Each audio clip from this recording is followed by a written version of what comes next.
The first time I noticed it, I thought I was imagining things. The tea Cashin brought me every night, chamomile with honey, just as our mother used to make it, had a subtle, almost metallic taste I couldn't quite define. It was bitter.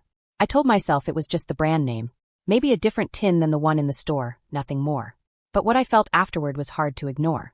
For weeks, I slept in an unnaturally deep sleep, the kind that kept me drowsy and distracted even after sunrise. I would wake up to the jarring sound of my alarm, my head throbbing as if I were under a drug. I convinced myself it was the pressure of long days in the university archives, with the fluorescent lights and endless piles of dusty records. Yet the feeling persisted, unsettling and disturbing. It wasn't just about sleep. Some mornings, small things seemed odd. My laptop was off even though I knew I'd left it on. My bag was positioned at a slightly different angle on my chair. A drawer in my office was half open, even though I'd never left it like that. At first, I blamed myself. Distracted, tired, poor memory. But deep down, a feeling of unease crept in. The house became mine after my parents died, and only Cashin lived there. My brother had moved in with us 6 months earlier, claiming he needed time to get his act together. He would come to the house at odd hours, disappear for days at a time, and then return with vague stories about consulting jobs. I wanted to believe him. He was my brother. But his gaze lingered too long as he handed me that blue ceramic cup every night, watching me drink as if it were something important.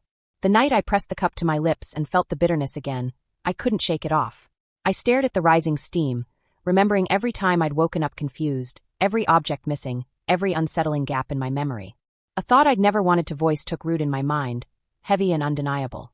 There was something in my tea, and as much as I tried to convince myself otherwise, I knew it wasn't a coincidence. That night, I resolved to test him.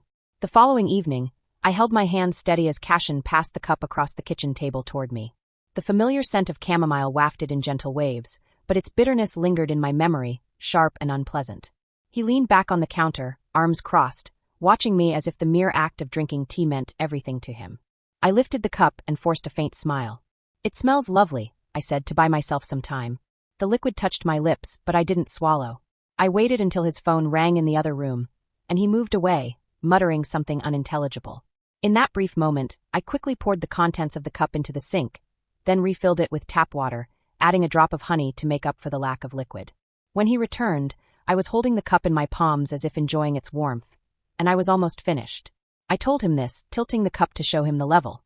His eyes flashed with something I couldn't define, perhaps anticipation, perhaps annoyance, but he didn't say a word. Later, when he suggested we end the evening, I followed our usual routine as if nothing had changed. I brushed my teeth, put on my pajamas, and slipped into bed, leaving the door slightly ajar. My body was pulsating with adrenaline, but I forced myself to breathe at a regular, deep, slow rhythm. Minutes passed. Then I heard Cashin's footsteps slowly climbing the stairs. He stopped at the doorway, whispering my name. When I didn't answer, he moved closer and leaned down. I felt his fingers brush against my eyelids, gently lifting them, gauging my resistance. My heart pounded, but I remained still, resigned. He straightened and left the room. A moment later, faint sounds came from below. His voice was low, sharp, almost unfamiliar. It had a sharpness and precision that didn't belong to the brother I thought I knew. I lay frozen under the covers, realizing the test had been successful. Cashin really thought I was unconscious. The farm had always been filled with familiar sounds. The creaking of old rafters settling at night, the wind rustling against the walls. But now every creak irritated me. I lay stiff under the covers, my eyes barely closed, following Cashin's shadow as it moved around the bedroom. He didn't stop near the bed, but squatted in the far corner by the window, the spot our father had so proudly finished with hand-polished oak paneling. At first, I thought he was looking for something he'd dropped, but then I heard a faint scraping sound between the metal and the wood. I dared to peer closer. He held a thin crowbar. He must have smuggled it upstairs without my noticing. With practiced skill, he slipped it under the boards and lifted them. Every movement was deliberate, silent. My breath caught in my throat. He'd done this before. The wooden board rose smoothly, revealing a cavity beneath. Cashin reached inside and pulled out a faded, but tightly sealed metal box. He placed it on the floor and opened it with utmost care, as if its contents were sacred. Even from the bed, I could see the thick wads of cash, their edges sharp and new. He set them aside and took out an elegant stack of passports. Not one, but several, each bearing his photograph and a different name. My stomach churned. The next elements were photographs scattered on the ground with eerie precision. Women stared at me in faded images, some taken in daylight, others under the glare of streetlights. They were all the same, dark hair, similar builds in their mid-30s. None of them was me. Yet each face made my pulse quicken. Were they strangers following him, Or women who had once trusted him, as I had? Cashin studied the photographs with a look I couldn't decipher. Half calculating, half satisfied. A faint smile, the smile of a stranger, touched his lips. Slowly, he returned everything to the box, replaced the wooden board, and pressed it down until it was level with the floor. I squeezed my eyes shut as his footsteps drew closer to the bed, my body motionless beneath the covers. Inside, the truth reverberated. My brother had carved out a secret life within the very structure of our childhood home. And I had just seen the proof. I couldn't sleep that night. I lay motionless in the dark, my mind swirling with strange thoughts I ignored. My laptop was warm on mornings I'd been sure to shut down. My bag never seemed to stay put. Bank alerts I'd dismissed as administrative errors, small withdrawals, quick logins from unknown devices. Each one a warning, and I'd ignored them. The more I thought about it, the more clues became clear. Weeks ago, I woke up to find my phone on the nightstand, even though I'd left it charging in the kitchen. Another time, I found a file from the university archives open on my laptop, a file I hadn't used in months. I told myself that exhaustion had made me careless. But now I realized that Cashin had been watching, testing, and gathering information. The betrayal was all the more devastating because he wasn't just some ordinary intruder. He was my own brother. Memories of last year with our parents flooded back, when I stayed to care for them while Cashin kept coming and going, claiming to be working on the coast. When the will was read, the deed to the farm was placed in my hands. He smiled, but the intensity of his gaze betrayed his true feelings. He muttered, "You always get what you want. The house should have been mine." I laughed, refusing to acknowledge the deep resentment behind his words. He was the eldest, it was true, but he was absent when it mattered most. I never questioned why my parents had entrusted the farm to me. I thought Cashin had moved on and just needed somewhere to settle down. But seeing him find a box full of money, passports, and photographs proved otherwise. It wasn't just old family bitterness or wounded pride. Something bigger was unfolding, and I was caught in his heart. I sat upright the next morning, overwhelmed by the weight of what I had learned. The evidence could no longer be ignored. I needed someone outside these walls to hear me, to see what I had seen, before it was too late. When I arrived at university, my nerves were so frayed I could barely keep my hands on the steering wheel. The country house felt like a dangerous place. Every creak of wood seemed to carry the specter of Cashin. I needed someone who wouldn't dismiss my fears as mere anxiety or paranoia. That person was Diane Lamb. We had met years earlier when I worked part-time in the archives while she pursued her paralegal license. She was intelligent and practical, and she never hesitated to tell me when I was overthinking. If anyone could help me resolve this dilemma, it was Diane. We sat facing each other in a small cafe near campus. I stirred my coffee, trying to find the right words before finally whispering, "I think Cashin slipped me a drug." Diane froze in place, her spoon hitting the plate. "Are you drugging yourself?" "Elena, that's dangerous." "Why do you think that?" I told her everything, the bitter taste in the tea, the deep sleep, the floorboards, the box. I even described passports and photos of women with hair like mine. Saying it out loud made me sound crazy. Yet Diane's face grew even paler. "Let me check something," she said, pulling out her laptop. Over the years, she developed a knack for searching public records. Within minutes, she was scrolling through employment databases. "Did Cashin tell you he works as a consultant in Portland?" I nodded, saying, "That's right." She turned the screen towards me. "There is no record proving that he worked for that company. Nothing in his name. And when I checked his social security number, it didn't match correctly in the system. It was categorized as a mismatch." I felt a shiver that had nothing to do with the cafe drink. So he's lying about his job. And maybe about more than that. Diana moved closer, lowering her voice as she said, "Elena, you need proof. Real proof. If you go to the police now just on suspicion, they'll ignore you. But if you can show what he's doing, pictures, recordings, documents, they'll have to listen to you." Her words settled inside me like a definitive command. A proof. It was the only way forward. That night, I returned to the cottage with a plan beginning to take shape in my mind. I wandered around the house with deliberate quiet, though my heart pounded with every step. Cashin was humming softly in the kitchen as he made tea, the same ritual he had perfected over weeks. I excused myself to go to my room and placed my phone on the dresser facing the bed. I checked the red recording light twice before forcing myself to breathe regularly. Conclusive evidence. That was the only phrase that kept echoing in my mind. When he entered carrying the blue ceramic cup, I accepted it with a forced smile. I raised it to my lips, letting a trace of liquid brush my tongue before lowering it again. The bitterness was still present, undeniable. I muttered that I was tired and set the half-empty cup down. He seemed satisfied. I lay in bed, pretending to be sleepy until I couldn't keep my eyes open anymore. But this time the camera was watching me. The next morning, after Cashin had left the country house, I locked the door and rushed to my phone. Hours of recordings awaited me. I scrolled through them, my heart racing as I saw myself lying motionless, almost in a trance. At midnight, Cashin appeared in the frame. He stood over me for a long moment, calling my name softly, then shook my shoulder. My body didn't move. He smiled. I watched him cross the room, lifting my bag from the chair and emptying its contents onto the desk. He photographed my driver's license, wrote down numbers from my bank cards, and even opened slips of paper with passwords I'd hidden on them. When he went to my laptop, I felt sick. He unlocked it easily and typed quickly, as if he already knew the password. Around 3 a.m., he made a phone call while pacing back and forth near the window. My phone picked up fragments of the call. The schedule is good. Don't suspect anything. The medication is working. The other cases have been dealt with. I clung to the edge of the wardrobe, nausea overwhelming me. He carefully put everything back in its place, kissed my forehead, and left as if nothing had happened. As dawn broke, the evidence was conclusive. My brother hadn't just been drugging me. He was planning something much bigger, and I was next on his list. I met Diane at her apartment the following afternoon. The folder she had placed on the table was full of printed pages. She didn't waste time on pleasantries. "Elena," she said, "you have to see this." Inside were newspaper clippings and digital records traced through public archives. The first was from Seattle, a woman in her 30s, dark-haired, who had vanished without a trace. The second was from Sacramento.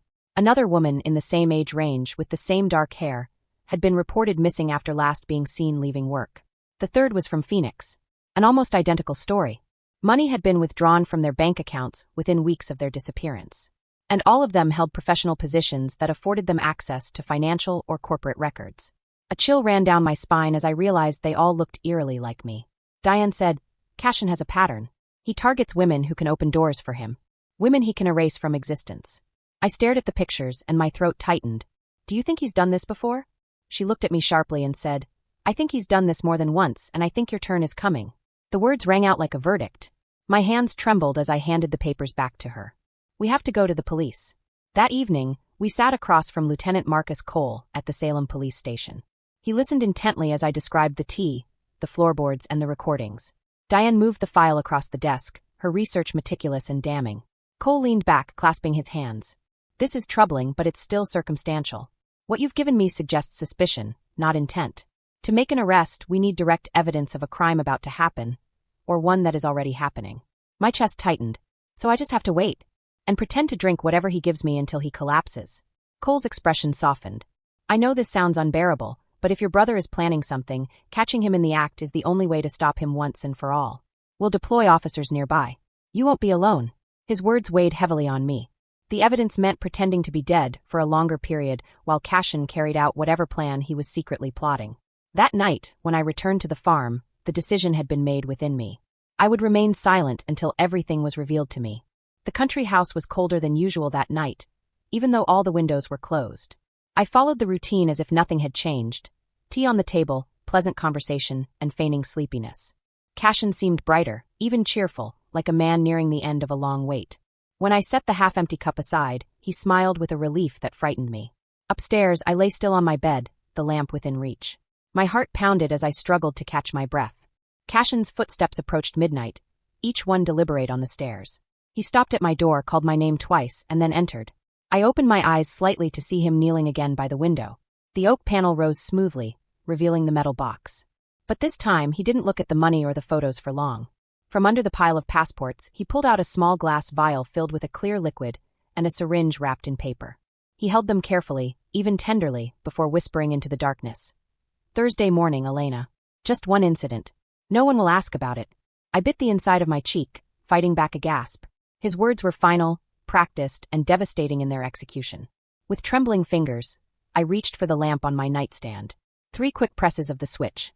The signal lit up the room, and before Cashin could reply, the front door downstairs burst open. Footsteps pounded on the wood. Shouts filled the air. "Cashin Mercer! Police!" Cashin turned towards me, the flask still in his hand. Anger flashed across his face and his voice roared. "The land, the name, it should have been mine." He lunged at him, his eyes bulging, but the officers burst into the bedroom. Lieutenant Cole took the lead, knocking Cashin off balance, while 2 others dragged him to the floor. The syringe slipped under the bed as the handcuffs snapped shut, pinning him to the ground. Cashin glared at me with a hatred I'd never seen before. "This isn't over." I pulled the blanket tighter around me, realizing that the night had changed everything. The weeks that followed were a jumble of interviews, court documents, and endless hours of recounting the same nightmare. Investigators uncovered more than I ever wanted to know.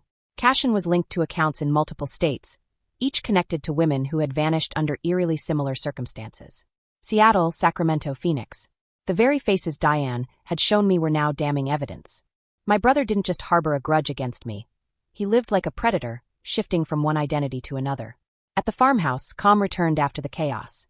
The floorboards near the window were replaced, and the gap was finally sealed. I couldn't bear to look at the damaged wood, so I planted a small magnolia tree in the yard where it receives sunlight most of the day. Its roots will grow where the deceit hid, a reminder that something alive and genuine can rise from the void it leaves behind. The neighbors would whisper as they passed, some expressing sympathy, others curiosity. I learned to look them in the eye with conviction, even when shame weighed heavily on me for not having noticed sooner. Diane reminded me that confidence isn't a weakness, but rather human nature.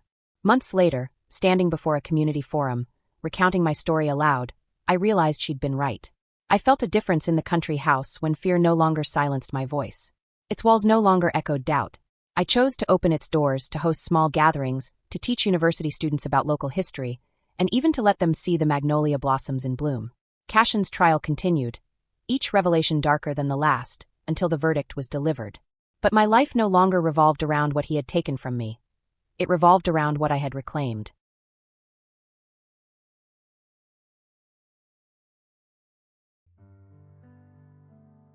अंधेरी दीवारों में खुद को ढूंढता हूँ मैं ये जो दिन सहाने थे उन्हीं को सोचता हूँ मैं तुम्हारे बिन ये मौसम भी बड़ा बेसर्द लगता है दिल का हर एक कोना अब बहुत ही दूर भरता है अंधेरी दीवारों में खुद को ढूंढता हूँ मैं ये जो दिन सुहाने थे उन्हीं को सोचता हूँ मैं तुम्हारे बिन ये मौसम भी बड़ा सर्द लगता है दिल का हर एक कोना बहुत ही दर्द भरता है